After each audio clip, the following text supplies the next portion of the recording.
New Horizons revealed Pluto as a mysterious world, with icy mountains and very smooth plains.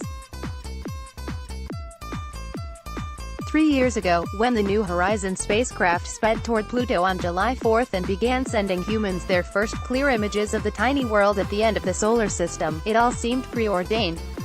Of course, NASA would fund and build a spacecraft to complete its initial survey of the solar system and visit the only planet found by an American. For the purposes of this article, we will set aside the debate over Pluto's planethood, but as ever in spaceflight, the end result almost invariably looks far simpler and smoother to the casual observer than the messy reality experienced by those actually doing it. For example, anyone tuning in to watch a spacewalk on NASA TV will see splendid views of Earth in the background as two astronauts float around holding funny tools, slowly unscrewing this, or installing that. It all looks so easy. Yet those 6 or 7 hours in space represent the culmination of years of training, and the EVA activity itself is as physically punishing for the astronauts in their bulky spacesuits as running a marathon. Today, we can hardly think about Pluto and its moons without conjuring in our minds the iconic image of the reddish-brownish world that resembles nothing so much as a heart. The reality, however, is that we almost didn't get these images of Sputnik Planitia or Pluto's ghostly atmosphere. Rather, it seems a miracle that we did. Taken on July 13, 2015. This is the last and most detailed image sent to Earth before the spacecraft's closest approach to Pluto on July 14. This gallery highlights some of New Horizons' discoveries. This is the highest resolution color departure shot of Pluto's receding crescent from NASA's New Horizons spacecraft, taken when the spacecraft was 120,000 miles (200,000 kilometers) away from Pluto. One of the strangest landforms spotted by NASA's New Horizons spacecraft when it flew past Pluto last July was the bladed terrain just east of Tombaugh Regio, the informal name given to Pluto's large heart-shaped surface feature. Two different versions of an image of Pluto's haze layers, taken by NASA's New Horizons as it looked back at Pluto's dark side nearly 16 hours after close approach, from a distance of 480,000 miles (770,000 kilometers). A closer view of Sputnik Planitia, Pluto's moon Charon, colors enhanced. A newly discovered mountain range lies near the southwestern margin of Pluto's Tombaugh region, situated between bright, icy plains and dark, heavily cratered terrain. A close-up showing the jagged peaks of Pluto's Norgay Montes, some of which reach 3,500 meters. The late evening sunlight captures just how rugged this terrain is. Pluto and its moon, Charon, are vastly different despite forming at the same time and place.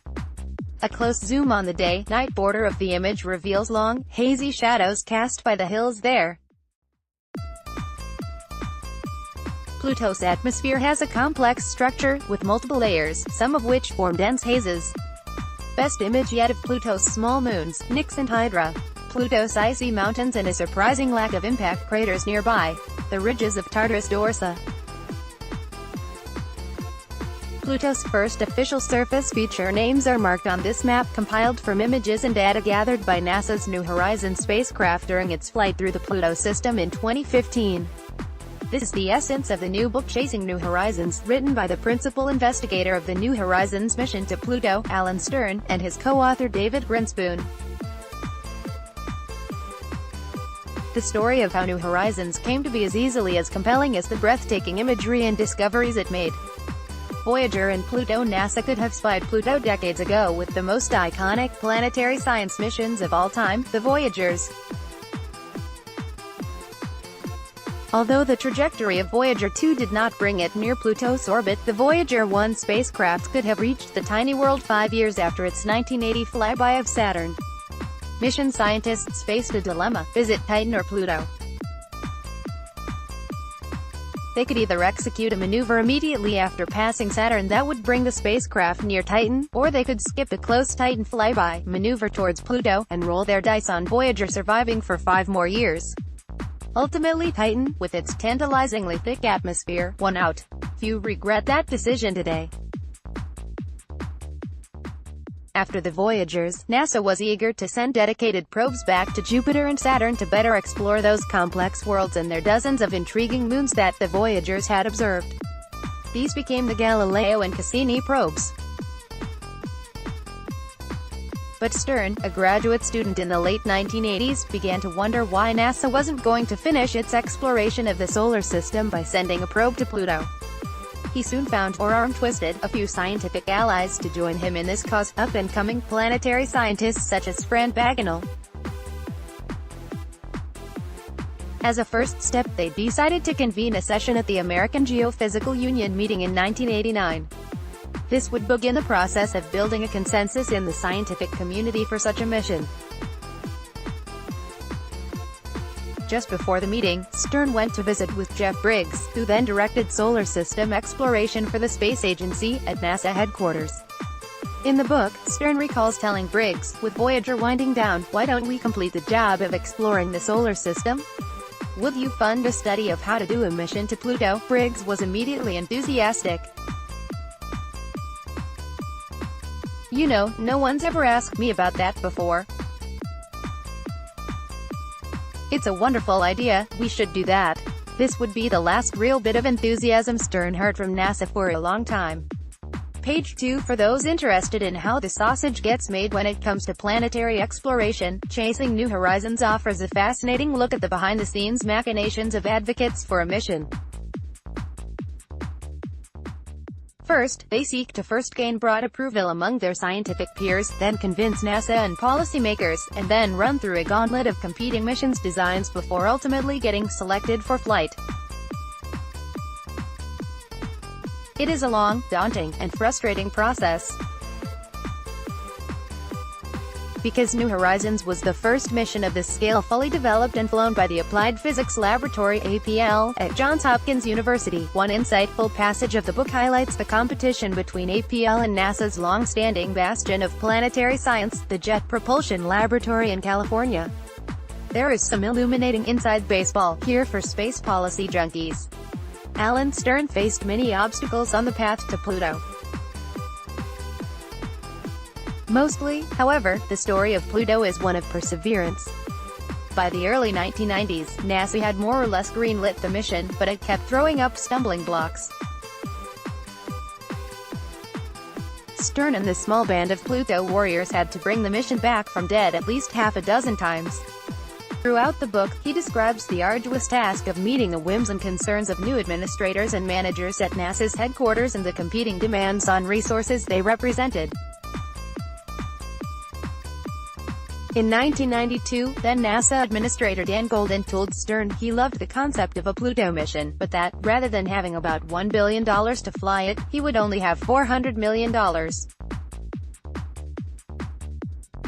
Given the state of affairs in the launch industry at the time, $400 million might only barely cover the rocket needed to speed New Horizons to the distant Pluto in a reasonable amount of time. Such a budget effectively killed the program. Stern responded to Goldin's impossible cost box by making an unsanctioned trip to Moscow in hopes of trading a partnership on New Horizons' scientific findings for a free launch on a Russian Proton rocket. In the end, the Russians wanted some money for the rocket, but not as much as a US booster would cost. So Stern needed to find a third party, Germany, to buy the rocket, as the United States was not allowed to purchase rockets from the Russians. Then, there was the issue of launching a nuclear-powered probe on a Russian rocket. Soon, geopolitics swallowed Stern's gambit and he would have to wait years for momentum for Pluto to return. The struggle continued. Hard launch deadline and undercurrent of time pressure runs throughout the book. Pluto has an eccentric 248-year orbit around the Sun, and the tiny world made its closest approach in 1989. As it moved further away from the Sun, Pluto would slowly become more difficult to reach in terms of distance. Scientists were also keenly interested to observe the planet's tenuous atmosphere, and they feared that as it receded from the Sun, Pluto's molecular nitrogen atmosphere would freeze and collapse. By various estimates, this would occur sometime between 2010 and 2020. Finally, scientists were concerned about the drastic seasonal lighting changes caused by Pluto's sharply tilted axis as it moved further away from the Sun. Whereas about 75% of the planet would be lit during the 2010s, that number would fall to 60% in the 2020s, and 50% by the 2030s. At the very best, it would take about 10 years for New Horizons to reach Pluto from Earth, and this assumed an optimal gravity assist from Jupiter. By the 1990s, therefore, it became clear that if NASA were to send a spacecraft to Pluto before the 2020s, it would have to meet a launch window that closed in January 2006. NASA steps up. It was a close call in so many ways, but Stern credits NASA with finally stepping up in the 2000s. After the agency had finally decided on the New Horizons design in 2001 and awarded the program to Stern, the mission planners scrambled to identify the scientific instruments, test them, assemble them onto a spacecraft, and complete the thousands upon thousands of tasks that go into major planetary missions. Stern says the assistance of Todd May, a young engineer from Marshall Space Flight Center assigned oversight of the project in 2004, proved invaluable. When May came in, he concluded New Horizons was simply not on track to meet its launch date. May later led NASA's Space Launch System program and directed Marshall Space Flight Center, so he is familiar with schedule slips. At the end of his review in 2004, May told Stern, "I'm pretty convinced you guys aren't going to make it. You are submerging the various problems by trying to solve them yourselves. You need more money, and some serious come-to-Jesus persuasion of some of your contractors bias at NASA. I'm going to tell NASA headquarters that you can't make it as is." In short, Stern needed to trust NASA more and rely on both its expertise and influence over contractors. After this discussion, May worked with NASA to get the Clydesdales at headquarters to begin pulling for the mission with its hard deadline. Because of this superlative management, Stern credits May as a savior for the mission. Today, at a time when seemingly almost every major NASA project, the James Webb Space Telescope comes immediately to mind, faces long delays, the on-time launch of New Horizons seems all the more remarkable. Therefore, as America celebrates this July 4th as a divided country, perhaps we can take some comfort from New Horizons' flyby of Pluto just 3 years ago. This was an all-American mission to the only planet found by an American. It succeeded only because the American scientists never quit, and the government agency supporting it came through at the end. America was great then, and it can be today, and tomorrow, too.